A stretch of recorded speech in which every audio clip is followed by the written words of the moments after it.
The Kremlin is claiming that Russia has successfully tested an advanced hypersonic missile that supposedly can evade U.S. defenses and reach targets in Europe or the United States in minutes when fired from a submarine or ship that is within 600 miles or about 1,000 kilometers of the target.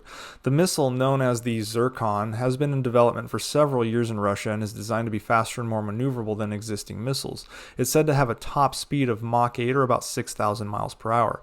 It is a winged hypersonic cruise missile. Now, for context, an intercontinental ballistic missile moves at Mach 23 or about 15,000 miles per hour, so this is significantly slower than ICBMs, but still poses a potential threat due to its maneuverability.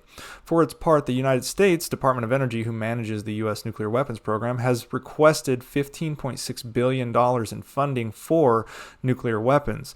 This is a 20% increase from the previous year. The report notes that the U.S. government is investing in a new generation of nuclear weapons that have a greater accuracy and lower yields, making them more usable in a broader range of scenarios. Additionally, the U.S. is working on developing new delivery systems that are more difficult to detect, intercept, and easier to deploy. These include things like hypersonic missiles, advanced stealth bombers like the B-21 Raider, and additional changes to their booster systems for the Minuteman program. The U.S. initially declined to purchase Lockheed's Arrow hypersonic missiles en masse, but stated it is still working with Lockheed on the technology. However, the U.S. did say there is a definite role for Raytheon's hypersonic attack cruise missile. The reason being is the Raytheon missile can be launched from fighter jets, something that the Russian Zircon missile cannot. Russia's Zircon missile is a ground or ship-based missile, so adding the capability of putting it on a stealth fighter jet, a fifth-generation fighter, makes it incredibly deadly going forward. Just for context, in general, the U.S. has over 3,800 nuclear warheads in its arsenal, with 1,300 of them deployed. And by deployed, I mean they're on submarines or in their tubes in missile silos, or deployed ready on getting in hangars waiting for bombers to be deploying them.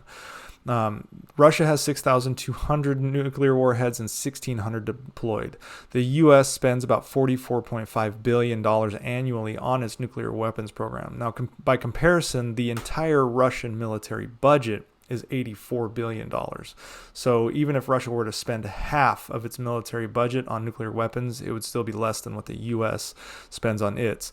And the amount that Russia actually spends on its nuclear weapons is currently unknown. Now, with regard to treaty, with the treaty situation, both Russia and the United States are refusing to share data on their nuclear forces with each other, despite an ongoing negotiation on a new arms control treaty.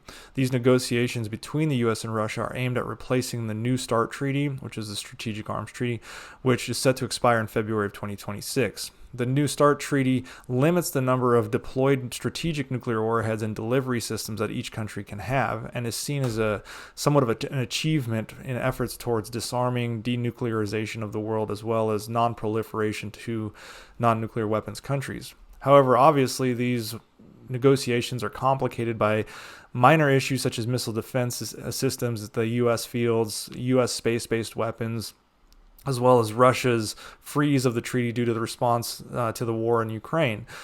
They also are considering bringing in China, and because their role as an emerging nuclear power has become more clear going forward. So there might be a trilateral treaty here. So they're working in that realm as well. The U.S. government, with regard to not reporting the information like they used to Russia, is saying that it is not obligated to share data on its nuclear forces with Russia, as the New START Treaty only requires each country provides aggregate numbers of deployed nuclear warheads and their delivery systems. Previously, the U.S. was actually going above and beyond the treaty requirements, but has since pulled back due to concerns about Russia's compliance with the treaty. The U.S. is actually still in compliance with the treaty. They just aren't oversharing at this point. The treaty is still in place. It's just frozen right now, and backroom negotiations are continuing in anticipation of a new treaty in 2026. Now, unlike the Cold War, though, the Kremlin realizes it is at a severe funding and tech disadvantage when it comes to nuclear development, and that is when compared to the United States and China. So despite their public rhetoric and nuclear saber rattling, privately, the Russians are looking to work with the U.S. and China to try and limit nuclear capability going forward.